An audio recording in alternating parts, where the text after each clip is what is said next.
And moving on now, a new trade agreement between the EU and Morocco has come under fire. There are allegations that the deal is unethical and unlawful for disregarding the rights of people in Western Sahara. This decision, endorsed by EU member states, disregards the binding rulings of the Court of Justice of the European Union, contradicts international law, and undermines the fundamental rights of the Sahrawi people. Western Sahara, which is under Moroccan control, has long striven to become an independent country. The local administration, the Sahrawi Arab Democratic Republic, has contested that any trade agreement pertaining to its territory must have its express consent.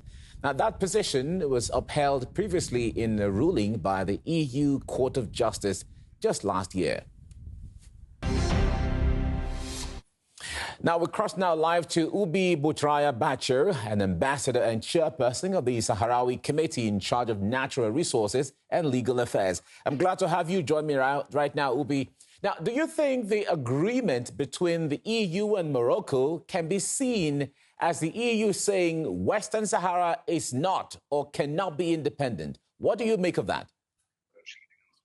In fact, thank you very much for having me. In fact, as you rightly stated in the report, the last EU and Morocco trade agreement is indeed a flagrant and frontal violation of the recent European Court of Justice decisions on Western Sahara, where the court was very clear on saying that Morocco and Western Sahara are distinct and separated territories, and Morocco doesn't have any sovereignty over the territory. And at the same time, also, the court put as a precondition to any agreement that would involve the natural resources of Western Sahara the consent of the people expressed by the legitimate representative, which is the National Movement of Liberation in Western Sahara, the Frente Polisario. We really denounce the new agreement, and of course we do believe that the decision has been largely influenced by the individual position of some member states, especially France.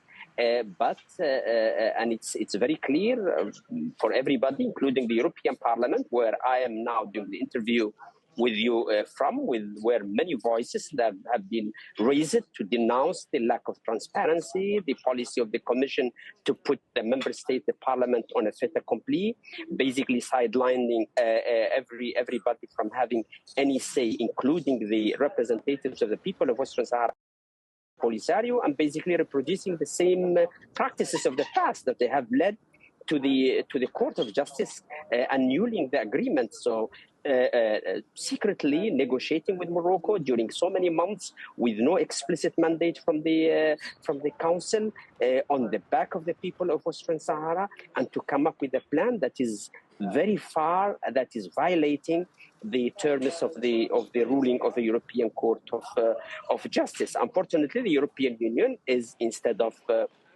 being contributing to the solution, to the political solution of the conflict in Western Sahara, is playing a very negative role, encouraging Morocco in continuing with its defiance to the international community, and at the same time helping Morocco to finance its military occupation of the territory. So the Frente Polisario, and we stated before very clearly that going back to the court, it was not really on our first option, and we thought that when the judge took the decision, everything was very clear, and that the European Commission and the European Union will really abide by the decisions. Unfortunately, it's very clear now that there is really a very little to no respect at all to the decisions of the Court of Justice of the European Union.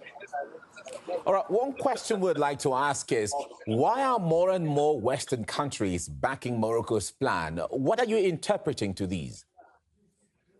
No, in fact, we think that there is a difference between what the Moroccan media is publishing about the position of some individual countries and what is the reality.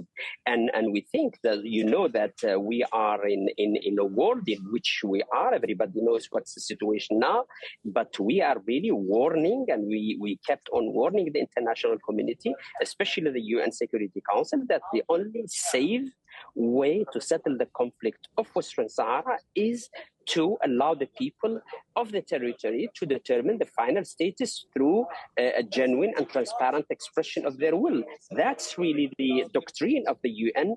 That's the UN Charter, and that's what the General Assembly and the UN Security Council are insisting on. Now, for some Western countries, individual countries, for their own agenda, and they're trying to impose a sort of a solution on the people of Western Sahara, the autonomy plan it's there since 2007. It didn't really progress to any way, and it's becoming very clear for everybody that it will never constitute any basis for the solution of the people of the solution of the conflict in Western Sahara, because it is violating the very basic principle, which is the right of self-determination. Basically, the autonomy, it's an imposition on the people of Western Sahara. The final status of the territory will be determined that it is under the Moroccan sovereignty prior to the consultation or the expression of the people of Western Sahara. And for you, as Frente Polisario, all what we are asking for, that the people of Western Sahara will be granted one day where they will vote.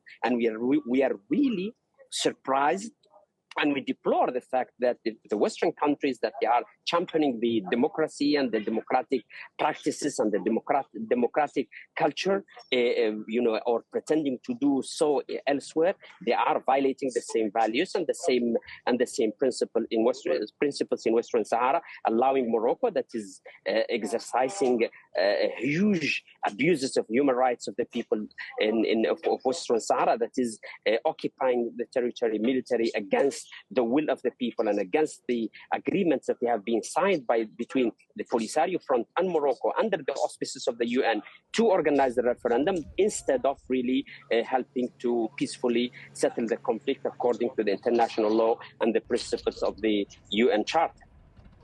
Now, there are strong historical ties between Palestine and Western Sahara. Do you believe in Trump's proposal for peace in Gaza?